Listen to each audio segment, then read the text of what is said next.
The year is 1476, and a plague has descended upon the people of Homes are being abandoned. Fields are lying untilled and terror reigns supreme. The region's Prince Vlad the Impaler, also known as Dracula, is returning home after years in exile. The citizens hope he will restore order to their chaotic land. They have no idea the nightmare that is about to begin. Now, although this story is rooted in reality, the name has become synonymous with horror and fear. And it's not hard to see why. Dracula is the name given to the devil himself by some of those unfortunate enough to cross his path. He earned the title because of the atrocities he inflicted on the people of his domain. So let us take a look at the history books and uncover the real reason why Vlad the Impaler was called Dracula. But before we continue, be sure to hit that like button for more videos. Also stick around until the end to learn what role the son of the dragon had in influencing the name Vlad. Vlad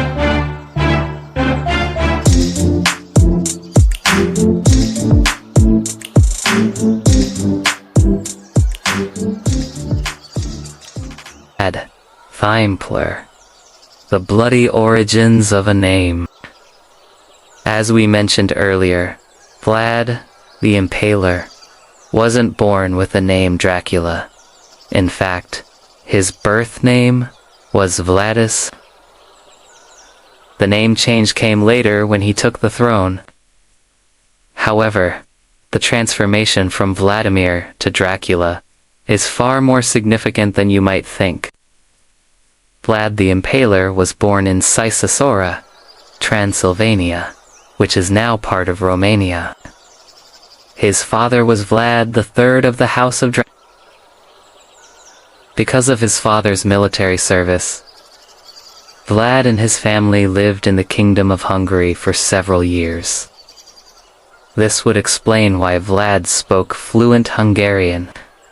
It would also influence his choice of wife as he married Princess Elizabeth of Hungary. When Vlad's father died, Vlad the Impaler became Prince of Wallachia. At this point, he dropped the name Dracula. Why? Well, his father had been a member of the Order of the Dragon, an order founded by Hungarian King Sigismund of Luxembourg to protect the borders of Christendom against the advance of the Ottoman Empire. Members of the order were known as Sons of the Dragon. Therefore, Vlad and his siblings were referred to as Children of the Dragon. This could be where the confusion began. Maybe people started calling Vlad Dracula because he was the son of the dragon. Or perhaps they couldn't pronounce Draculasti and opted for Draculov instead. Whatever the reason, this is where the name first appeared. As you can imagine, being called Dracula wasn't exactly an honor. You see, Son of the Dragon was a term used only for members of the order. By dropping the name, Vlad distanced himself from his father and the bloody work he'd done. That is, until rumors of Vlad's own brutality began to spread. Rumors of brutality. For the first 5 years of his rule, Vlad did everything he could to bring stability to Wallachia. He worked to restore order and rebuild the country after years of devastation caused by the plague. But in 1462, a series of events caused Vlad to snap. In 1462, Vlad left Wallachia to attend the coronation of King Matthias Corvinus. While he was away, a rival, Basarab, the Impaler, when Vlad heard the news, he immediately returned home. Upon his arrival, he imprisoned Basarab, along with many of his supporters. He then began rounding up the remaining nobles of Wallachia, inviting them to feasts, getting them drunk, and then imprisoning them or executing them on false charges.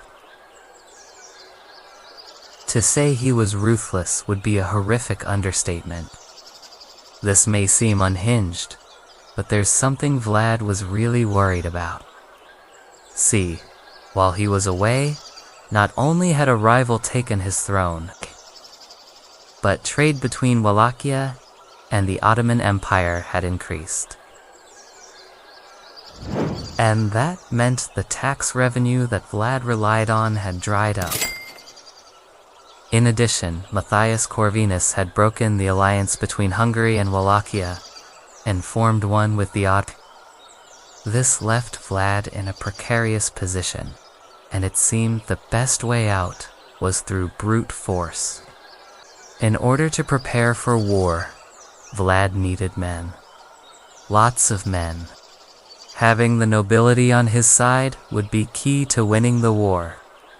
So he executed many of the leaders, while others languished in prison. What Vlad needed were men willing to fight and die for him. Enter the At the time, the impaling was a punishment reserved for common criminals. Vlad, however, decided to step things up. One of the main reasons Vlad was able to raise a large army was that he didn't need to pay his soldiers. They were already slaves. Not only that, but execution by impaling was a spectacle. Those sentenced to death were paraded through the streets for all to see before they were staked to the ground.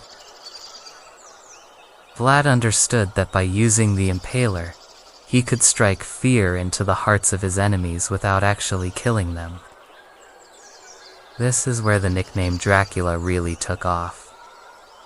Vlad led his army into battle against Basarab and Matthias, and while he wasn't successful in reclaiming his throne, he did do one thing. He proved that if you cross him, you'll suffer the same fate as those unlucky enough to be impaled. Years of exile. After failing to win back the throne, Vlad retreated to Transylvania. He remained there for 3 years, plotting his revenge. When an opportunity finally presented itself, he wasted no time in seizing power once again.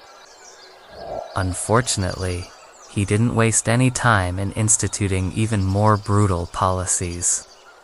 Some sources claim that Vlad dipped into alchemy, dabbling in blood-drinking rituals in an attempt to gain immortality.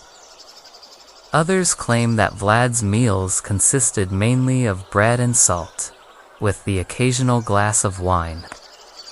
Still, others claim that Vlad dipped his bread in blood before eating it. Regardless, none of these claims can be substantiated. What is true, however, is that Vlad continued his policy of impaling anyone who opposed him. He did this so often that the woods around his castle were soon filled with the bodies of his enemies. If you've heard anything about Vlad the Impaler, it's probably that he inspired Bram Stoker to write Dracula. There is some truth to this, but it's not the whole truth. While Stoker was researching his novel, he came across an account of Vlad the Impaler's brutal reign.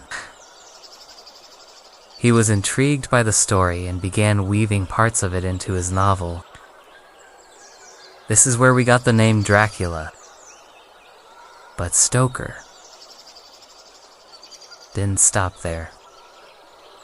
He used other aspects of Vlad's life to build the character of Dracula. For instance, Vlad had a habit of throwing lavish parties for important guests, but during the feast, planning ways he could use the guests' influence to benefit himself. This mirrored Stoker's vision of Dracula, a charismatic leader who feasted with his victims before turning on them. Stoker was also fascinated by the stories surrounding Vlad's supposed blood drinking and black magic rituals. He wove these into the story to creating a terrifying portrait of a blood-obsessed madman. Is this really Vlad the Impaler? Much of what we know about Vlad comes from sources who hated him. This includes the Hungarian and Polish nobility, who had a vested interest in making Vlad look as bad as possible. He refused to bow down to either the Hungarians or the Poles, and that made him a threat that needed to be neutralized. So it's entirely possible that many of the stories about Vlad are exaggerated or even completely false. Take the blood drinking rumors, for instance. They may have originated from a simple misunderstanding. Remember, Vlad had close ties to the Ottoman Empire, and as such, he was exposed to Muslim customs. Muslims don't eat pork, so when pork products were served at a feast, they would have to be removed. Where would one put these removed items? The answer is simple: into a separate dish. And wouldn't you know it, the dish would sometimes be covered in blood. This is likely where the rumor that Vlad dipped his bread in blood came from. Another rumor claimed that Vlad dipped his bread in the blood of babies. This may have come from a miscommunication about the word for baby. In Romanian, the word for baby could also mean the silver cup used for communion. This is where the rumor that Vlad dipped his bread in the blood of Christ came from. And it's also where the rumors of black magic came from. You see, while Vlad was in exile, he sought the help of a local sage to cast spells. This wasn't unusual at the time, but it was seen as a sign of desperation. And desperate times call for desperate measures. Thus, the rumors of Vlad the Impaler casting dark spells began, separating fact from fiction. So what can we say with certainty about Vlad the Impaler? First of all, he wasn't actually called Dracula. He took the name upon ascending to the throne because he was the son of the dragon. Second, he was a bit of a tyrant, but he wasn't the monster Stoker portrayed in his novel. Yes, he preferred the impaling to more traditional forms of capital punishment, but he wasn't known for throwing lavish parties and dipping his bread in blood. Regardless, Stoker drew much of his inspiration from Vlad the Impaler's life. He took the bits and pieces of Vlad's story and wove them together with tales of blood drinking, black magic, and inhuman cruelty to create the character of Dracula. It's easy to look at Vlad the Impaler and see only a ruthless dictator and bloodthirsty killer. And yes, he certainly earned those reputations. But he also accomplished some good things during his reign. When he first took the throne of Wallachia, the country was devastated by the plague. Farms were abandoned and the infrastructure was crumbling. Vlad worked tirelessly to restore order and rebuild the city. He also worked to improve relations with the Ottoman Empire and ended a humiliating policy that forced Wallachians to pay tribute to the Turks. While Vlad is remembered as a brutal dictator, He should also be remembered as the leader who brought stability to a war-torn nation. And that's all for this video. If you enjoyed it, be sure to give it a thumbs up and stay tuned for more historical tales. Until next time.